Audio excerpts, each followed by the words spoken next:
Et salut à tous, aujourd'hui on se retrouve pour voir le voleur assassinat en PvP. Tout de suite on va voir les talents. Donc les talents, il y a plusieurs façons de le jouer, soit vous mettez maître empoisonneur ou plan élaboré, les deux sont viables.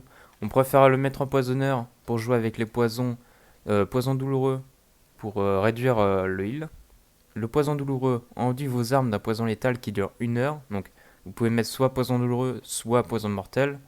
En PvP, s'il y a un heal en face, on préfère le poison douloureux. S'il n'y a pas de heal, on préfère le poison mortel. Car le poison douloureux réduit les heals produits. Et réduisant les soins qu'il reçoit pendant 12 secondes. Voilà. Donc, maître empoisonneur augmente les dégâts infligés par vos poisons. Donc, augmente les dégâts. Par exemple, là, le poison douloureux inflige instantanément 402 points de dégâts. Donc, il sera augmenté de 30%. Et leur effet n'infligeant pas de points de dégâts de 20%. C'est-à-dire que les soins qu'il reçoit pendant 12 secondes sont réduits, mais sont réduits en plus de 20%. Donc contre des healers, c'est plutôt pas mal. Contre une compo où il y a un healer. Par exemple, en 3v3, vous allez toujours jouer maître empoisonneur. Ensuite, on préfère le subterfuge. Maître assassin vaut peut-être le coup et encore. Tracker nocturne, il va pas être utile. Donc surtout le subterfuge pour pouvoir disons faire plusieurs coups bas en même temps, donc sur deux cibles, ou même faire un coup bas plus un garrot augmenté. Après, soit vous pouvez jouer la vigueur, soit vous pouvez jouer le désigné pour mourir. On préfère le désigné pour mourir à la vigueur, mais la vigueur est tout aussi viable. Comparé à la stratégie approfondie qui est moins viable que les deux autres. Ensuite, poison sangsue. Comparé au 3, il va être moins fort que l'insaisissable, mais il va plus être passif. En gros, vous allez l'activer. Donc, en gros, vous allez mettre vos poisons. Il va s'activer, vous allez juste avoir 12% de ponction en plus. Insaisissable, c'est le plus fort, mais du coup, il faut utiliser la technique feinte, qui vous coûte aussi 35 d'énergie. Et le trompe-la-mort, c'est si vraiment, à chaque fight, vous faites OS en 2 secondes, bah là, vous mettez le trompe-la-mort et vous allez résister à la fin. Peut-être pour prévoir votre heal que vous allez bientôt mourir. Ensuite, sur la ligne 75, on préfère l'hémorragie interne. La pro affaiblie est tout aussi viable, mais on préfère quand même l'hémorragie interne. Le fil de fer n'est pas du tout viable. C'est plus du PvE. 90, c'est toujours la lame toxique qui est le seul viable. Ainsi qu'au level 100, bah, c'est la bombe de poison. Ensuite, pour les talents PvP, on préfère toujours le médaillon du gladiateur. L'implacable est peut-être viable et encore, peut-être en 3v3. En talent PvP, il y a plusieurs choses qui sont viables. On va voir tous les trucs et ensuite on va voir ce qu'on prend. Intention de tuer, personne ne le joue. Il n'est pas super viable. Le Christ aussi n'est pas viable. Honneur des voleurs, pas viable. Moi je parle surtout en 2v2 ou en 3v3. La dague volante peut être à peu près viable si vous faites le combo lame secrète plus dague volante. Le choc systémique, j'aime plutôt bien donc je joue habituellement. La neurotoxine, ça peut être viable à certains moments contre certaines compos. Et encore, on l'utilise très très peu. Manœuvrabilité, c'est si vraiment vous prenez full. Si vous avez un magif contre vous, vous pouvez prendre manœuvrabilité qui vous gèle assez souvent ou ralentit souvent. Genre contre un war, contre un monk ou même un magivre. La mort venue d'en haut n'est pas viable. Et la bombe fumigène, c'est vraiment sur une compo où vous voulez hausse quelqu'un. Par exemple, vous ciblez une personne. Le heal ne peut pas le cibler. Et du coup, vous le full stun au milieu de la bombe. Et il se fait enculer. Ensuite, poison des distractions mentales. Alors, contre des casteurs, c'est plutôt fort. S'il n'y a que des cacs, bah, bien sûr, vous le changez pour une manœuvrabilité ou une bombe fumigène. Venin rampant, ça peut être viable, mais si c'est une personne qui bouge jamais, bah, comme un heal, c'est pas super viable. Mais sinon, il est plutôt fort sur les cacs, si vous faites que de bouger. Donc les traits asiatiques bis vont être tourner la lame en prio. On va essayer de l'avoir sur les trois pièces. Ensuite, l'asphyxie sournoise, l'avoir qu'une seule fois pour le fait qu'il génère 2 points de combo supplémentaires est plutôt viable. L'odeur du sang est tout aussi viable pour en avoir minimum une fois pour avoir le bonus de la J. Là, j'ai gloire au combat, mais il est pas si viable que ça. C'est juste que c'est une pièce assez haute. J'avais soit ça, soit la lame résonante. Et la lame résonante, je ne joue pas ce style. Ensuite, on aura le double dose qui est aussi fort. Le rien de personnel est tout aussi viable. Bien sûr, la concentration du combattant est extrêmement fort. En gros, vos 13 attiques bis, on va être tourner la lame, avoir une concentration de bataille, concentration du combattant, d'avoir une double dose. Après, si vous voulez jouer sur l'open, l'asphyxie sournoise est plutôt forte, si vraiment vous jouez sur l'open. Si vous le jouez sur le burst, rien de personnel peut être fort, pour avoir le bonus d'énergie direct, ainsi que les dégâts. L'odeur du sang en 3v3 peut être viable si vous mettez le dot sur tout le monde, mais du coup ça nique les CC. Donc c'est bien et un peu chiant. Après on va voir les bijoux. Donc le bijou bis va être le bijou maudit du gladiateur sinistre. L'insigne du gladiateur sinistre, l'écusson du gladiateur sinistre. Et un bijou que j'aime plutôt bien, que j'ai eu en PvE, au creuset. L'idole de dévoration aveugle.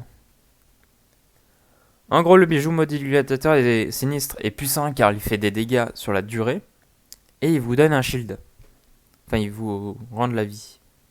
L'insigne du gladiateur sinistre, j'utilise pour le 3v3, car c'est un fight assez long. L'écusson du gladiateur sinistre, j'utilise avec, comme vous pouvez voir, il a 2 minutes de CD, donc ça va très bien avec la Vendetta qui a aussi 2 minutes de CD. Donc vous faites un très gros burst, par exemple quand l'ennemi n'a plus de trinket, vous pouvez l'utiliser. Moi, soit je joue avec l'écusson pour faire un...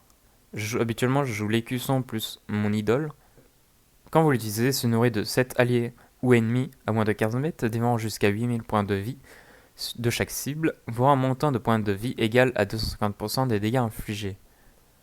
Donc en gros, ça c'est plus... On va dire que l'idole est plus forte en 3v3, et j'utilise plutôt le bijou en 2v2. Mais si vous avez le bijou en 3v3, c'est tout aussi viable. Car moi, mon idole ne fait quasiment peu de dégâts, alors que le bijou fait 2 fois plus de dégâts. Mais comme mon idole me rend de la vie instant et beaucoup plus que le bijou maudit, j'aime bien jouer l'idole en 3v3. Alors ensuite, les stats en PvP, bah, ça sera surtout at poly. La poly en prio, car la poly est la stat bis en PvP, qui augmente les dégâts infligés et les soins prodigués, et réduit les dégâts reçus.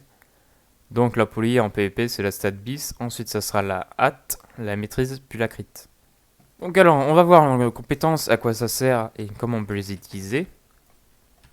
L'aiguillon perfect qui a un stun à générer avec des points. Donc plus vous avez de points, plus ça stun longtemps. L'assommer, c'est le petit sap en étant en fufu. Le camouflage, on a vu. La cape d'ombre, un de vos gros sorts de def. Donc si vous commencez à prendre cher très vite, vous pouvez utiliser juste la cape d'ombre. Hop. Et là vous allez être un peu tranquille, vous pouvez continuer à faire des dégâts. Le cécité, si c'est... le cécité, on va souvent l'utiliser sur un heal par exemple. Donc soit vous faites une macro pour focus target arena 3 par exemple.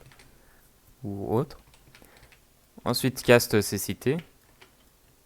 Donc si par exemple vous êtes sur un DPS, il va bientôt mourir, mais que l'heal va commencer à le full heal, vous faites un petit cécité et ensuite vous revenez sur votre cible. Et si jamais le cécité est fini, par exemple où il y a un dot qui l'empêche ou autre, un de vos équipiers attaque et enlève le cécité, vous pouvez faire un petit vanish ensuite suivi d'un coup bas et vous revenez sur votre cible. Le coup de pied c'est un cut, donc si le heal, même un mage feu en train de casser une pyroblast supérieure. Vous faites un petit coup de pied pour l'arrêter. Donc vous pouvez faire bien sûr des macros avec le pas de l'ombre. Par exemple pas de l'ombre stun ou des choses comme ça. Le désigner pour mourir, bah, quand vous avez fini de mettre vos poisons, comme on joue avec le choc systémique, donc quand il y a tous les dots, le garrot, la rupture et vos poisons mortels sur la cible, s'il y a ces 3 dots là, si vous faites un envenimé à 5 points de combo, ça augmente les dégâts et ça réduit sa vitesse. Donc par exemple, vous faites un open avec en mettant vos dots. Bien sûr, vous mettez la lame toxique avant l'envenimé. Ensuite, vous faites désigner pour mourir. Et là, vous faites les gros dégâts, l'envenimé. Ou même si vous n'avez pas votre désigné pour mourir, vous faites 2 estropiés, vous arrivez à 4, vous faites une lame toxique, suivi d'un envenimé. Ensuite, bien sûr, vous avez le vanish. Donc si vous êtes en plein milieu de fight et vous faites un petit peu défoncer, vous pouvez claquer le vanish et vous barrer pour vous heal ou autre. L'évasion augmente vos chances d'esquiver de 100% pendant 10 secondes. Alors ça va être surtout contre des cacs. Par exemple, vous êtes en 2v2, il y a une compo War et DH. Vous faites l'évasion et puis là vous êtes un peu tranquille. L'éventail de couteau, c'est quand vous essayez de spot un fufu, par exemple un autre voleur vanish il y a 2 secondes juste à côté de vous, vous faites un éventail de couteau et là ça le dévanish, enfin ça le défufu. La feinte, bien sûr vous l'utilisez quand vous avez le talent insaisissable. Si vous n'avez pas le talent insaisissable, il n'est pas viable de l'utiliser. La fiole cramoisie, dès que vous pouvez l'utiliser, vous l'utilisez. Ça vous permet de régénérer le DPV. Donc au niveau des poisons, le poison affaiblissant tout le temps. Le poison douloureux, c'est quand il y a un heal ou quelqu'un qui se régène beaucoup. Le poison mortel, c'est quand il n'y a pas de heal du coup. Par exemple quand il y a une compo War et DH. Le poison douloureux, c'est quand il y aura une compo Air Druid et War. Imaginons. Et petite astuce pour ceux qui jouent Elfe de sang. Votre racial torrent arcanique permet d'enlever la bénédiction des paladins. Si vous êtes à portée. Et bon, ça marche. Des fois, ça marche pas. Donc alors, les macros. Donc là, je vais vous montrer une macro qui permet de savoir votre pourcentage de progression de la récompense de saison. En gros, pour la monture, vous avez juste à cliquer. Là, par exemple, ça vous met progresse sur 2400. En gros, c'est pour la première monture. Pour la seule visseuse, ça marche pas. Et en gros, on sait que en 2v2, vous allez gagner 10 points par 10 points. En 3 et 3, c'est 30 points par 30 points. Et en champ de bataille côté, c'est de 60 points par 60 points. Donc en macro, on a la macro habituelle qui vous permet d'utiliser la vendetta et les cuissons. Vous pouvez avoir une macro de défufu, donc un peu celle-ci, mais à voir s'ils sont vraiment viables. Sinon, il y a celle-là. Vous pouvez faire une macro pour utiliser votre trinket à l'emplacement 14, donc moi c'est l'idole. Bien sûr que j'ai juste ici. Donc bien sûr, vous pouvez faire focus slash arena 1 et bien 1 à 2 et puis vos target focus, vos sorts sur le focus. Ensuite, en add-on, on aimera le fly plate buff. Bien sûr, juste pour voir les poisons et les CC juste au-dessus. Par exemple, hop, je le stun 5 secondes, on peut voir juste ici. On peut se déplacer partout et on le voit correctement. Bien sûr, hop, si vous dézoomez. Un add-on qui est viable à The Tooltip, c'est celui-là où on peut voir juste en passant sur la souris dessus, on peut voir les traits hérétiques. Bon, c'est viable mais pas ouf. Bartender permet de changer l'interface. Pour montrer les dégâts, par exemple, juste ici, juste là et autres, c'est Milk Scrolling Bar. J'utilise OmniCC pour avoir le temps de recharge sur les CD. SCADA pour les dégâts, TD Plate Neon Theme pour la barre de vie, Truffy GCD. Donc bien sûr le Truffy GCD qui permet de montrer les sorts que j'utilise à l'instant.